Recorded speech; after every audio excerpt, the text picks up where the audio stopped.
All right, everybody, welcome back. I know I've had a short absence, but we're back here in Indiebnb, and we got our boy Jameson Tankersley here today from the band Jameson Tank, all the way down 78 316 in Athens, Georgia. What's going on? How you doing, man? How y'all doing? We're doing good. Glad to have you on. As we Thanks were, for having me, man. I'm really excited. I've been a fan since I got the DM from you guys. I've listened to a few episodes. Kyle Miller, Easy Honey, really enjoy it. I'm happy to see another music podcast, man. I'm stoked. I was so excited.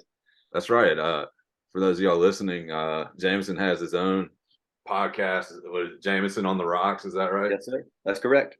Um, Talking all things music. I'm assuming I haven't gotten a chance to listen. Yes, sir. But, It's um, more in the space. I mean, pretty much very similar to what you guys do, just in person, interviewing bands, kind of creatives, artists, business creatives, stuff like that. We pretty much had the same template going on here. I mean, I was stoked when I saw you guys. I was like, finally, somebody else asking some music questions, man. I was stoked.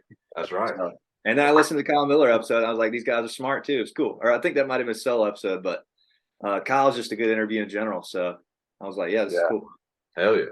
Um, well, let's talk some music, man. Let's do it, man. What you Grant. guys got? Grant runs our Instagram, and Hmm. uh, a lot of the ways we get bands, we post their songs, and he came across your song "No Bad Days," and he posted that. So what's up Thank you with for that that. song? What's the background on it?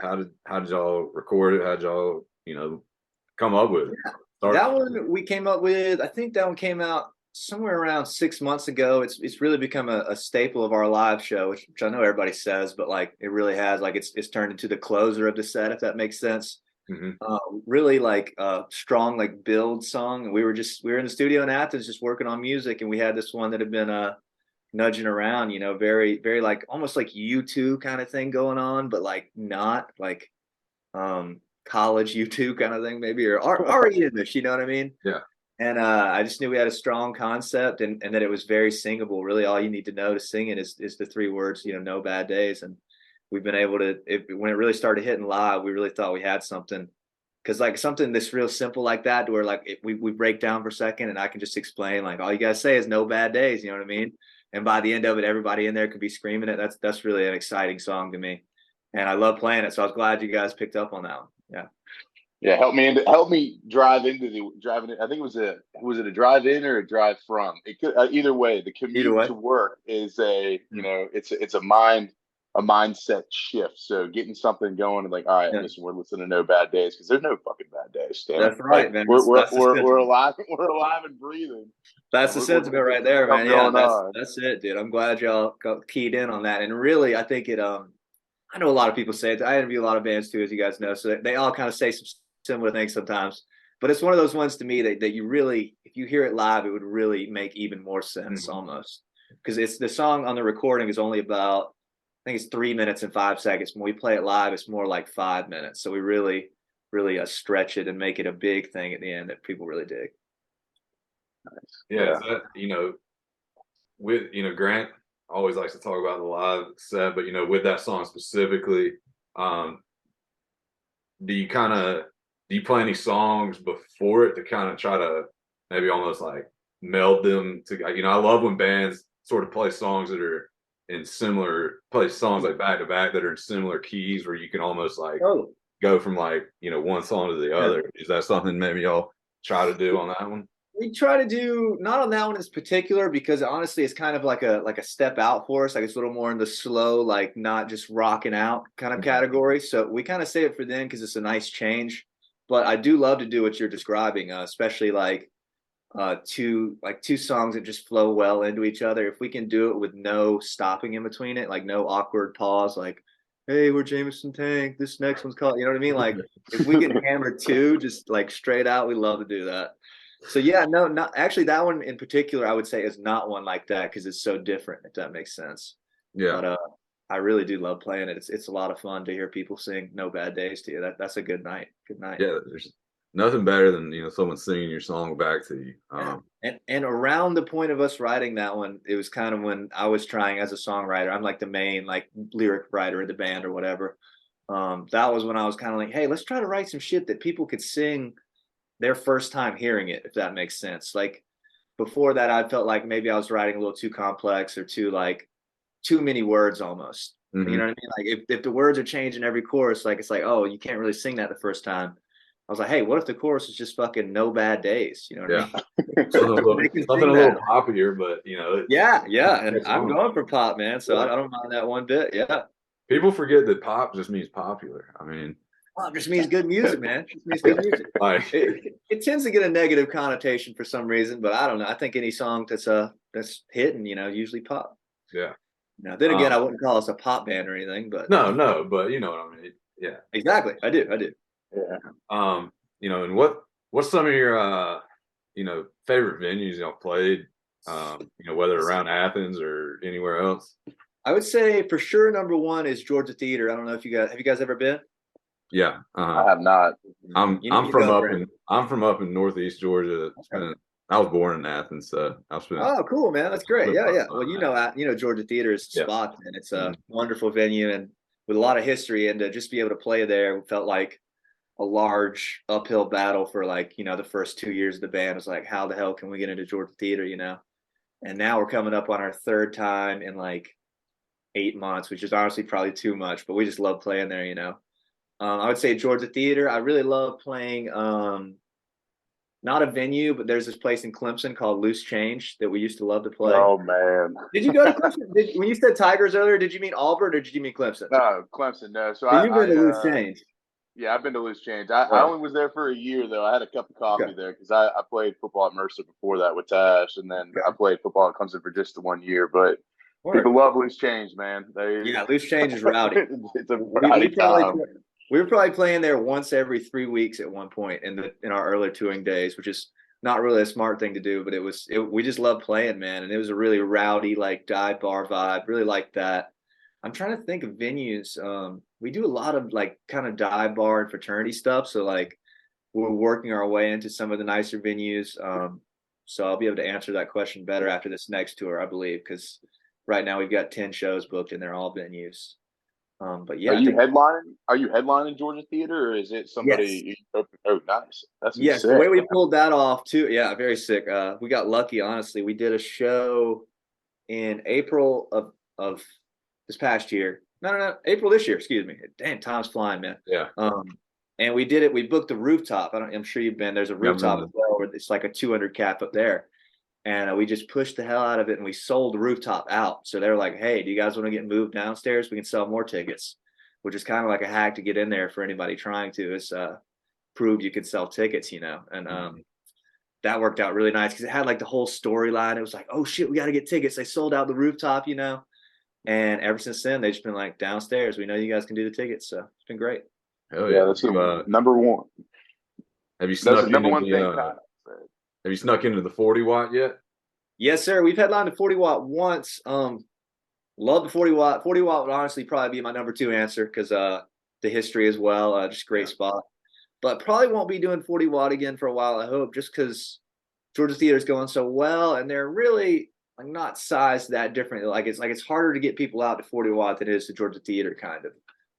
Just because everybody wants to go to the theater. And they got that weird you can only buy one drink at a time rule. Exactly. Yeah. Stuff like that. And nobody 40 watts a farther walk, that kind of stuff actually matters in Athens, as you know. But I love 40 watt, but I really hope we can stay at Georgia Theater. It's got the nice lights, the big stage. Yeah. But 40 watt's great. We headlined 40 watt. That was our first really big show. And it was awesome, man. Love that place. Yeah, it's crazy the bands that are still coming through Athens playing there. I saw Interpol at 40 watt a few years ago. 2019, probably 2018. Yeah, something like that. And what was it this year? The Black Keys played at the Civic Center, and it's they were supposed to do Foo Fighters there, but it got canceled because of COVID. It's hard not to feel it when you're sitting in those dressing rooms, man. Really cool. It's damn, Snoop Dogg and Nirvana and everybody's been here. Funny story. Grant and I saw the Foo Fighters when the Super Bowl was in Atlanta a couple years ago. And Dave Grohl was talking about Georgia, and he was like, yeah, I remember playing the 40 watt when I was with Nirvana. He's like, that's hype. And he goes, and one of you fuckers threw a quarter, and it hit me in the head. And he's what? I still got this scar on my forehead where one of y'all threw a quarter at me. No way. I don't know if you guys were at that's a great story. I don't know if you guys were at Shaky Knees this past year, were you? Yeah. Foo Fighters. Did you catch that? He mentioned something during the set. He's like, we're not going to talk about our masquerade shows. I was like, I wonder what he means by that. Did anybody else hear that? Is that like an old story or something? I don't know what that story is. And he also talked about like when he was with Nirvana, that the guy from REM was like trying to get them to stay at their house, and their manager was like, "No, that's not happening." And they were just like, "No, we are spending the night here tonight. We'll bus in the morning to wherever we're going next." But love it. Who's some like who's sort of the biggest bands going in Athens now? Let's see. I mean, it used to be the Wigs was kind of the standard. Yeah, I don't know if they're quite present. Are they still going? I don't think they are right now. I don't even know, man. I know that I don't know anything about them. They're like lead guy tours with Kings of Leon is all I know. Okay. So yeah, they may be a little more old school Athens. Let me think. I'd say right now the number one in my mind at least is Hotel Fiction, who if you guys haven't had on the show, you guys should hit them up immediately. It's two girls who are awesome. Jade Long, Jessica Thompson, they're killing it. The few songs at 1 million streams in 2 years, like pretty much the same amount of time as us, and they're just murdering it. Also Granville, I don't know if you guys have heard of them. Kind of southern rock-esque band that's really been killing it. They did like 600 tickets to the theater in August, which is really good for an Athens band. And they've been touring like the East Coast. I think the top three right now would probably be like Hotel Fiction, Granville, Underground Springhouse, and I'd like to include us in that top 5 area. I'll put y'all in admittedly. So you mentioned Hotel Fiction had a couple songs with a bunch of streams. I was just looking on y'all Spotify, and Heavy Dependence got like 27,000 streams. What is it you think about that song that just kind of took off? That was a weird one. It was the first one we put out, and it was before I was with my current band, who I'm sure we'll talk about later. But like I was just solo at the time, and I was just looking for a way to get these tunes out because I'd moved to Athens as a guitarist and like was struggling to find bandmates. I was like struggling to find the puzzle pieces. So I was like, fuck it, I'll sing, you know what I mean? And put that song out, and then it kind of got like picked up by the algorithm a little bit, and one of the playlists picked it up. So it went from like it got 10,000 streams, then it like doubled in a couple weeks to 20,000. Then it kind of teeters off to a few thousand here and there now. But that one's definitely a staple of the live show too. People love that song. I'm glad. Yeah, I threw that. I mean, it was the first one at the top because it's the most streams. Yeah. I threw it on, and I was like ready to kind of pumping. Man, yeah. Yeah, we probably played that one every night, man, for fucking since we started, man. I love that song. It just got picked up by the algorithm, man. The Spotify thing picked it up and it got going. Got lucky. So it's a good look.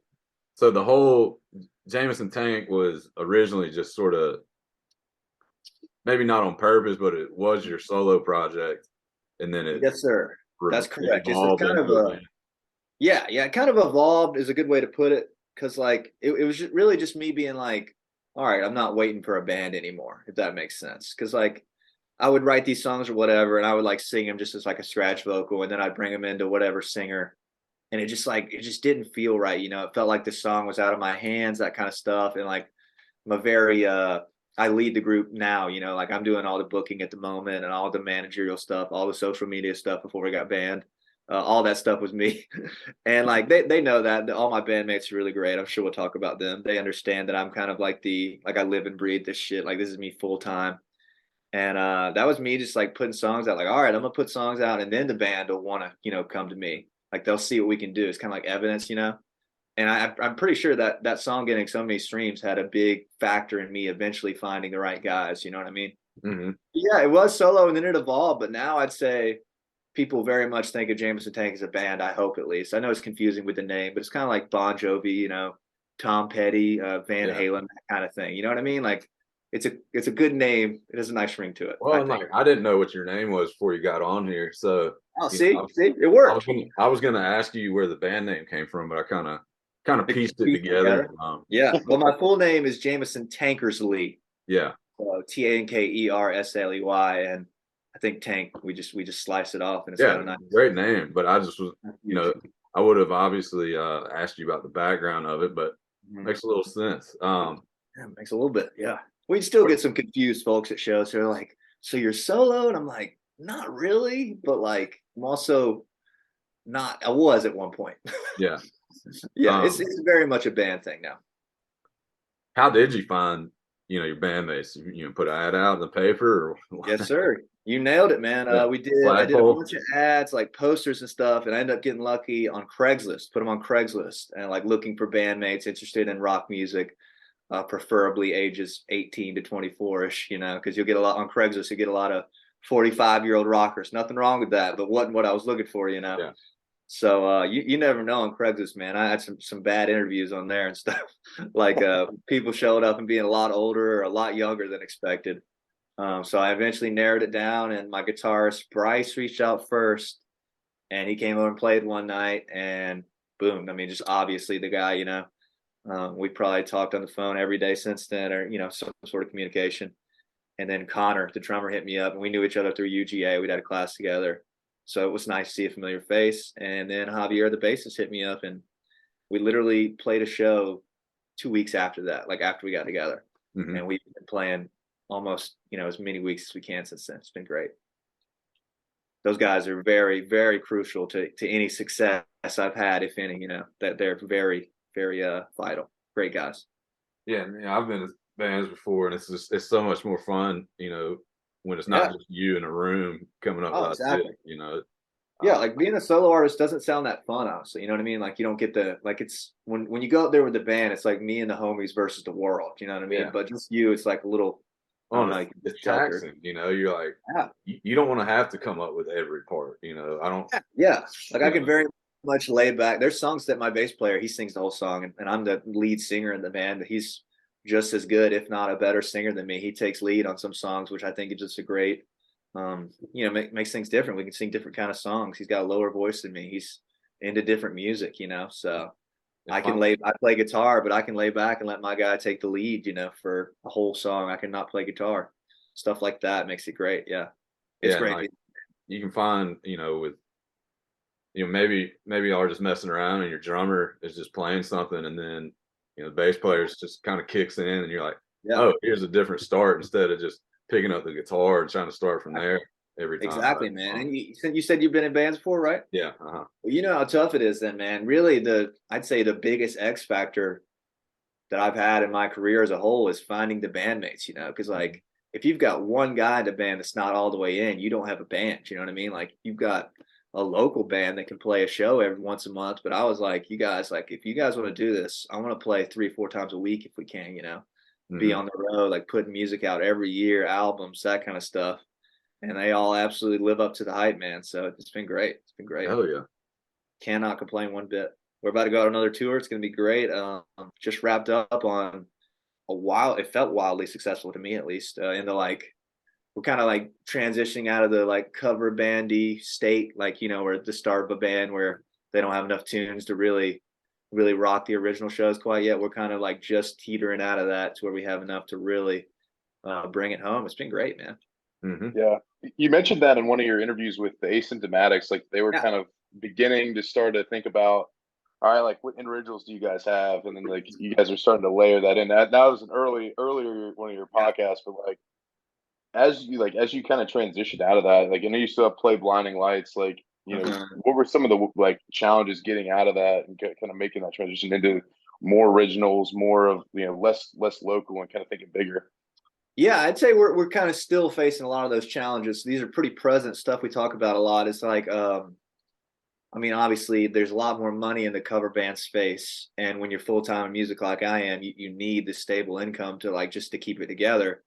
So it's like, all right, we're like killing these cover shows for more money, but we're like our originals aren't getting the clout that we'd like them to, Sure.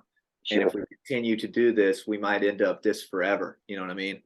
So it's like, all right, fellas, we got to start playing them every night, no matter what. Like even the cover sets, we're gonna start playing 7 originals, 10 originals on cover set nights, which is 3-hour gigs, and just kind of starting to thread the needle between the two, like, all right, let's give up a Saturday night and go try to sell tickets in Columbia and do a 3-band bill with 2 other bands and, play to 45 people that are there for originals, if that makes sense, as opposed to the previous mindset, which was let's get in front of as many people as we can, even if it takes playing covers. You know what I mean?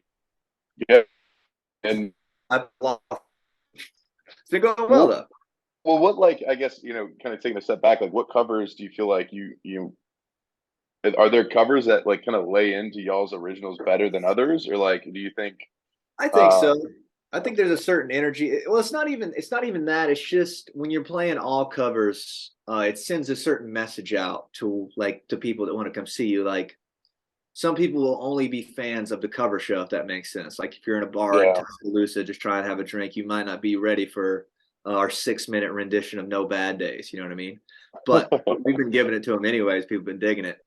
But yeah, like kind of trying to find the needle between like, all right, imagine if we went straight to original gigs right now, and we can only sell however many tickets in markets we haven't been to. Um, say we could sell 50 tickets in Columbia, we're probably only going to net like $150 that night. You know what I mean? Between three bands, between gas, between U-Haul, between hotel. But we could go play a fraternity in Columbia and make $3,000 and each clear $500 or whatever, and like live off it for the week. But we might have to play all covers. So kind of trying to find a way to like, all right, Friday night we're playing a cover show, Saturday night we're playing an original show, Thursday night we can play an original show because the cover show funds the whole weekend. interesting, It's been interesting. very So fun, very fun to how, figure out. how do you negotiate the cover show, and like do you say like, hey bro, we're gonna play 7 originals within this 3 hour set of I uh don't mention it. They don't know what's happening until we show up. I like it. I Well, like it. Rip the guitar it's out of my usually not a dead cold problem. hands. Yeah, there's a few places where in the contracts they'll drop you. It'll say like cover heavy set required, and that's one of the ones where it'd be like, all right, maybe we're only going to get away with 3 tonight. But it really depends on the crowd, because if you've got the crowd, like you can play the original and be all right. But if you don't have the crowd and then you start playing original, it's like, all right, this bar is probably not going to want to hire us again, kind of thing. But Yeah. I've come to find that we can very seamlessly slide them in without even people noticing, unless I say something, which I usually do because I'm feeling rather confident these days that that's our path, because I really, we talked about this a lot as a band in meetings and stuff. We really don't want to end up a cover band. Like it was just a means to get us where we're going. And Yeah. anything bad I'd say about covers, I really can't say anything bad because it's been tremendous for us. Like we made, I hate to say thousands, but hundreds of real like fans buying merch, coming out to see us, love the shows, love the energy, love the covers, made lifelong friends like that. So it was very much appropriate for the time.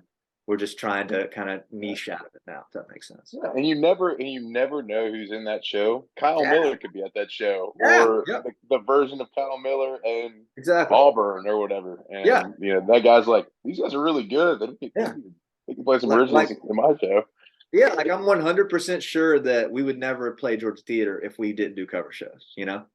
Yeah, Because it put us in front of these big audiences. We got these great videos. We got great evidence that we're a great live band, which is probably what we are at the heart, like at the moment at least. Just a live band, like we don't spend a ton of time in the studio is what I mean by that. And like I have all this evidence to send to venues like, yo, here's us playing to 600 people at Paloma Park. And they're like, whoa, these guys are killer. You know what I mean? Like just 600 people are digging this. If I'd have gone all originals from day one and we were playing to 13 people at Flickr, they'd be like, these guys are all right. You know what I mean? So it's kind of like, I hate to say fake it till you make it, man, but something like that, like it's like building a track record. yeah. Yeah. Well, you Yeah. gotta build the brand. I Yeah. love it. I The love brand's it. been going good. Brand's been going Yeah. good. Appreciate y'all asking. That's good questions. Good questions. How do you kind of have you parlayed the podcast? Because like one of the things that we do with this, like I've always had a vision of like, all right, I feel like we could do an Indiebnb festival. I mean, that's like way far down the line, but like, No, that's awesome. have you thought about like, have you parlayed your podcast relationship into going like with Easy Honey to go open for them in Charleston, or go Yes. find those people who are in these other markets and be like, yo, like they came through Athens, but like these guys are sick. We should definitely have Yeah. them open for us or something. I think absolutely, man. I think I played with probably 6 of the bands that have been on the show. One of the great ones was the Stews. I don't know if I'm sure you guys are aware of them. You heard of them? No. Oh wow, you guys should call them tomorrow and get them on the show. You guys will love them. They're Charleston now too. They're very easy honey. They're on Atlas. They sold out to Windjammer and Amos Southend, and they've only been a band for 2 years now. They're killer. I'll send you guys their info after this. You'll love them. But I was able to play with them in Statesboro at a big show after they let us open. Played with Asymptomatics, Calico. I made a bunch of really great friends that we ended up playing with. To answer your question, yes, you know what I mean? Like it's very much been like people come to the shows because they've seen the podcast. You know what I mean? It's very cool. It's been very awesome. Very great. Yeah, it's like translated very strongly. It's into like it gives the band a different storyline, even though it's just me doing it. The rest of the band doesn't really have anything to do with the podcast. It gives the band a storyline. It's not just like, oh, here's this band that's trying to make it or whatever. It's like, oh, here's a band and this guy podcast too. He interviews musicians, you know. It's kind of given us like a different storyline that's pretty much what people write about when they interview us for like write-ups and stuff. The storyline is usually like band that also podcast, you know what I mean? Something like that, which is cool. But he's like, a dual threat quarterback. Yeah, exactly, yes. And I don't mind it, man. I love podcasting, so I appreciate y'all having me today. Easy Honey's a great example. I was with them in Charlotte. I always like to tell a story because it's like a subtle flex, and it's only happened a few times. We're in Charlotte, and we'd only played Charlotte once, so I know we didn't really have any fans up there. But some people were leaving the Easy Honey show, and I was going to talk to them, and I heard one of them went, holy fuck, that's the podcast guy from Athens. I was like, yes. Like, word, that's me. That's the Joe Rogan of Athens, right there. Oh, man. I guess. It's been great, dude. You guys know how fun it is interviewing these bands.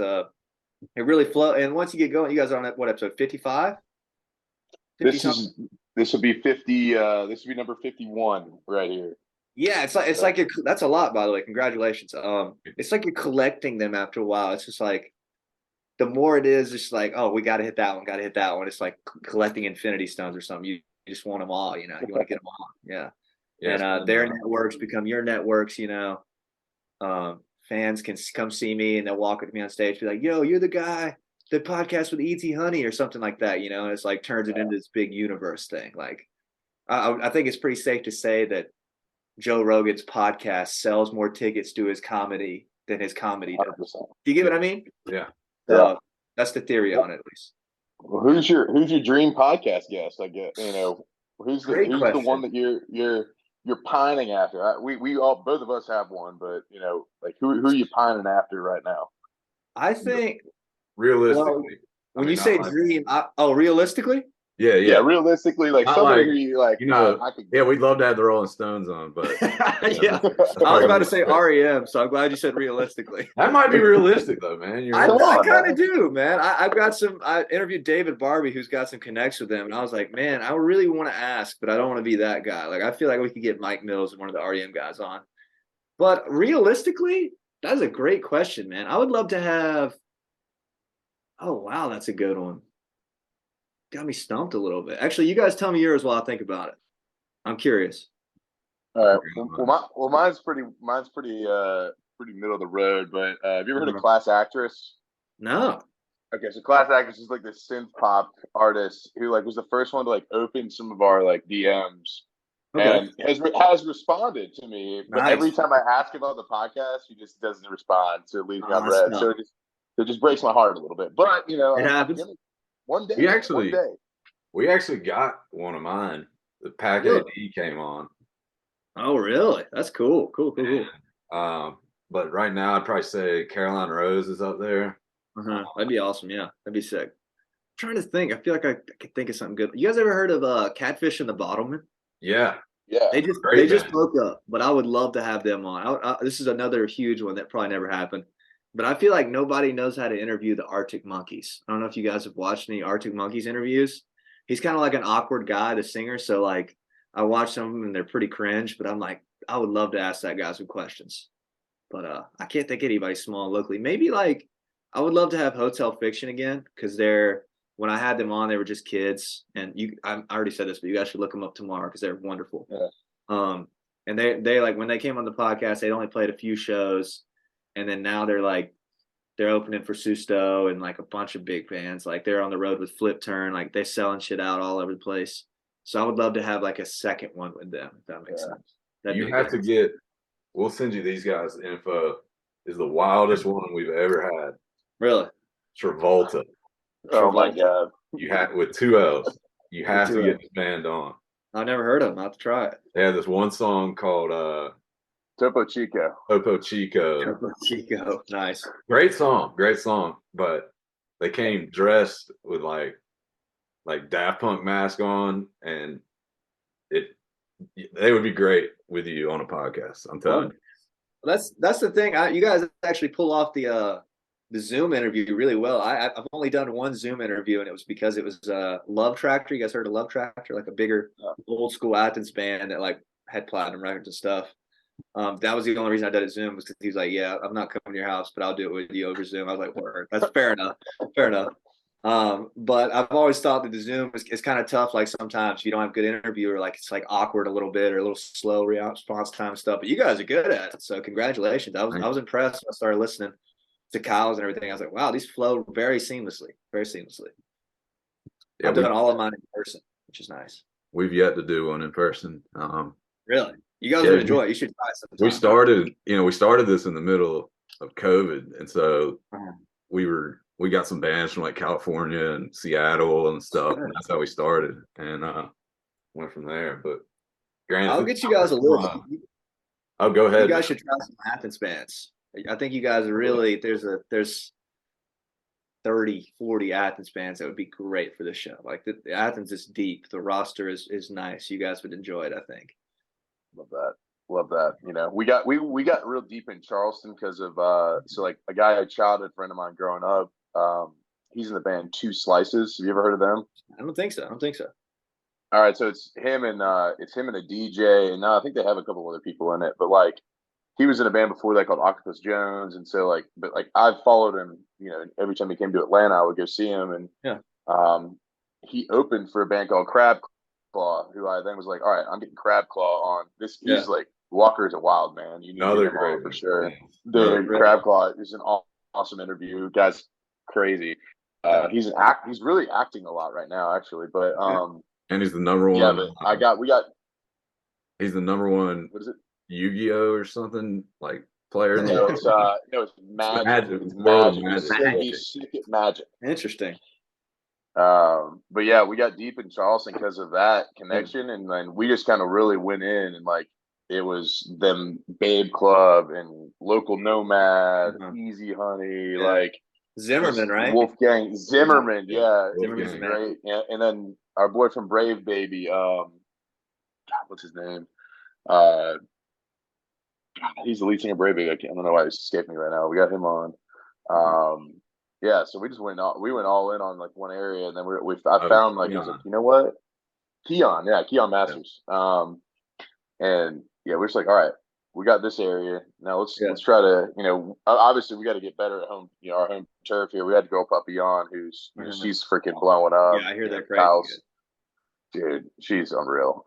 And then, you know, we're trying to just keep, you know, I think keeping it local is something that would be, you know, a good focus for us. But also, you know, trying to get those, you know, reach bands like High Crime and those other ones that, like you hear on Sirius XMU, but you don't, you know. Yeah, exactly. You hear one song. Like I heard a Medium Build song on Sirius XMU, and then I was like, let me reach out to this dude, and now he's, you know, massive. And it's funny, he's from our backyard. He's from Marietta. Really? Like we didn't even know that. But that is wild. It's weird how Atlanta, or at least in my experience, has been like, it's kind of like a uncharted territory for me. Like it's so close to Athens, you know, but like I don't think of them together or on the same page at all. You know, like there's very little Athens Atlanta band interaction, in my opinion, at least.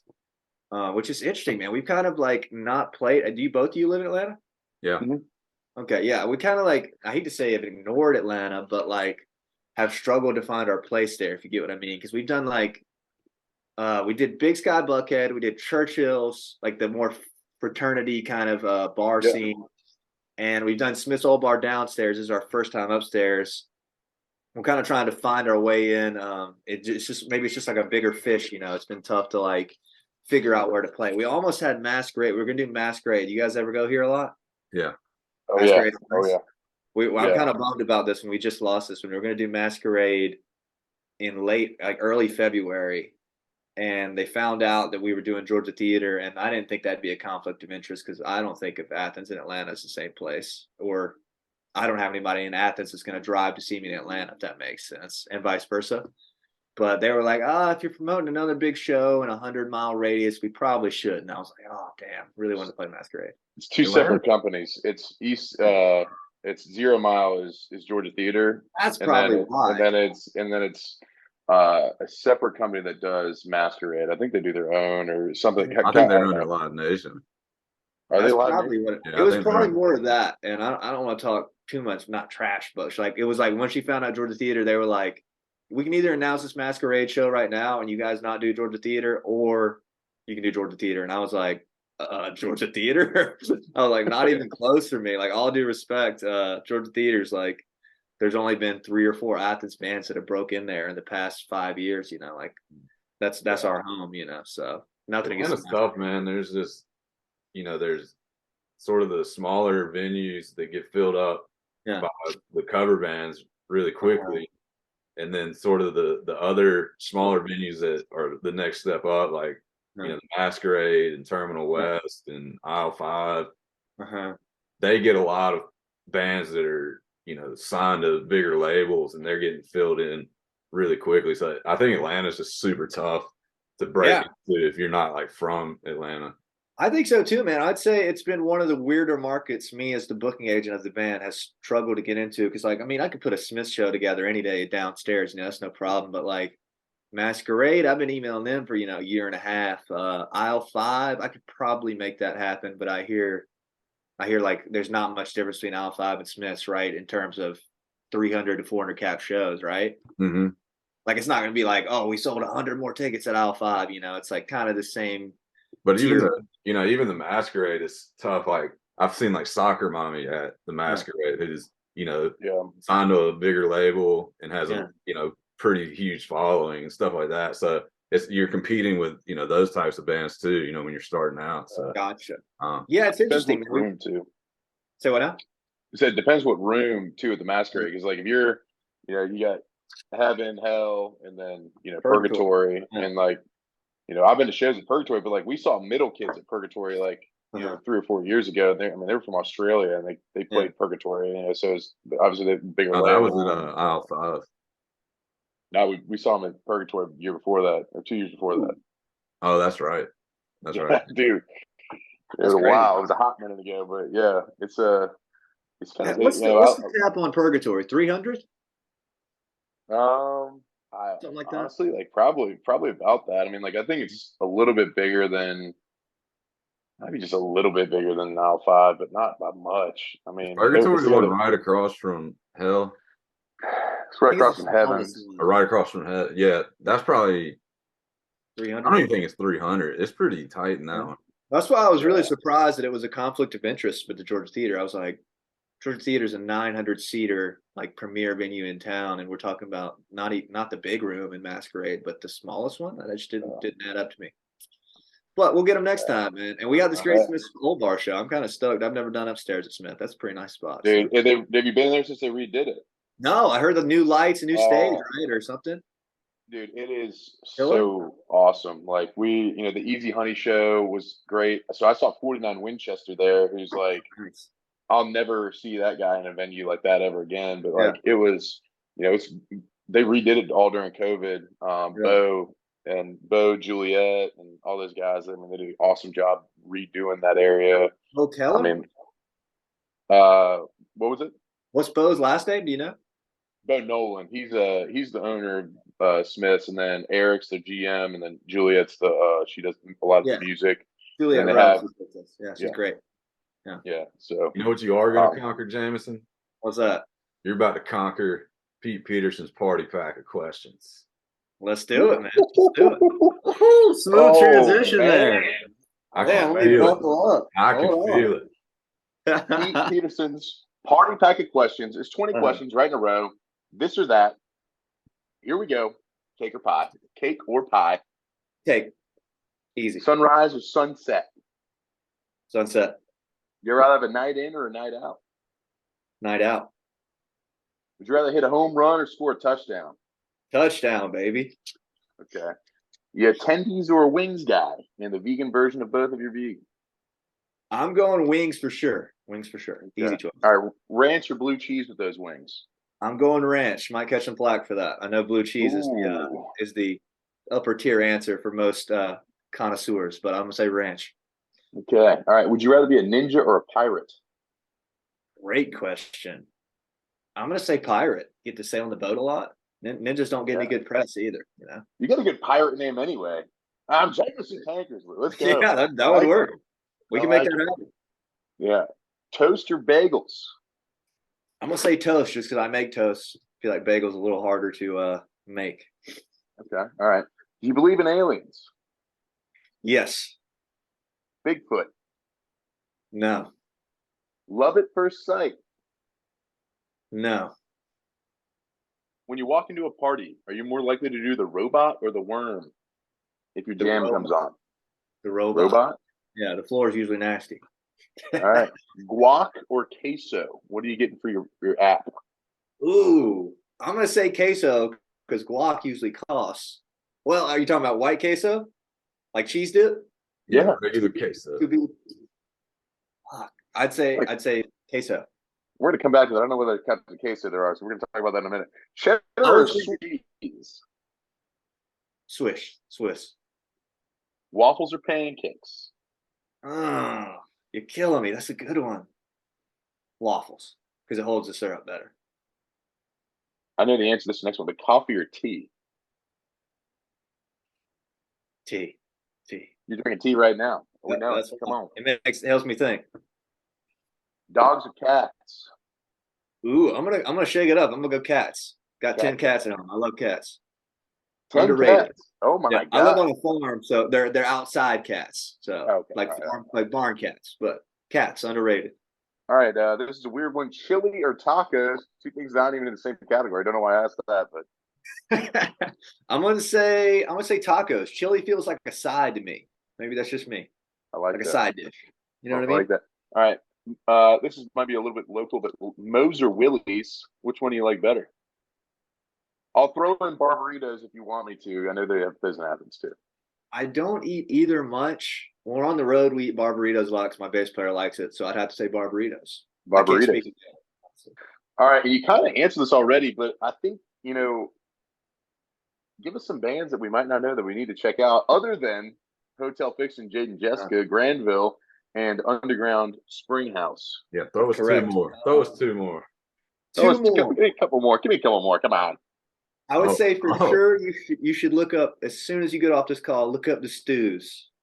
STEWS, the Stews. They're good friends of mine. They're absolutely killing it, selling out venues all over the place, and they've been a band for literally 2 years. Just they're going to be a very big band. If I was you, I'd hit them up tomorrow. They'll podcast with you guys. I think they're going to be a humongous band. Like, they went from selling no tickets to selling things out in literally a year. Like, it's about to happen. They play with Easy Honey a lot. I'm surprised you guys haven't heard of them. They're doing spring tour with Easy Honey. And they're from Atlanta. They sold out Smith's Old Bar Roof. They just did the vinyl, the big room in the vinyl, and there was a few thousand. They've done the Eastern. Like, these guys are just some kids. They're like 20 years old, each of them. They're the nicest guys. Their songs are exceptional, and they're killing it. I would say the Stews for sure. And then I'd say the Angelics. This is a newer band out of Athens. They just put out 2 songs that are great. They're very new on the scene. We're playing Georgia Theater with them in January, and they're killing it too. They're like indie vibe kind of rock thing going on, but like not like your usual rock band. They put out a song called "Close This Door" that is incredible, man. You guys check them out. Hell yeah. That'd be my 2 answers. I could go on all day on Athens fans. I love it. Well, Jameson, you've conquered Pete Peterson's Party Pack questions. Tash, let's wrap this bit up. Good questions. Everybody, it's been a blast on here with Jameson. Got a show at Smith's on December 30th. Yes, sir. Upstairs, get your tickets. Come rock out. No Bad Days. You'll sing that with him at the end. Yes, sir. Jameson, it's been a blast, man. Hopefully we can have you on again, or maybe we'll scoot on over to Athens and come on to your pod one time. You guys are welcome anytime, man. Y'all send me a date and we will make it happen. I would love to introduce you guys to the people of Athens. I think you guys are needed down there. People want to know more about Atlanta. They want to know more about Charleston. I can't cover them all, man. Y'all got to keep on them. I'm glad to see it. Yeah. Thanks for having me. I hope to meet you both at Smith's Old Bar. I'm excited, dude. Hell yeah. You guys are good at this. Keep it up, man. I love to see another podcast. I mean it. And 50 episodes, that's no joke, man. You know how many podcasts make it past 5 episodes? Not many. You know what I mean? So good for y'all. Thanks, man. I really appreciate it. So, Anytime. thanks for coming on. Yes, sir. See y'all later. Later.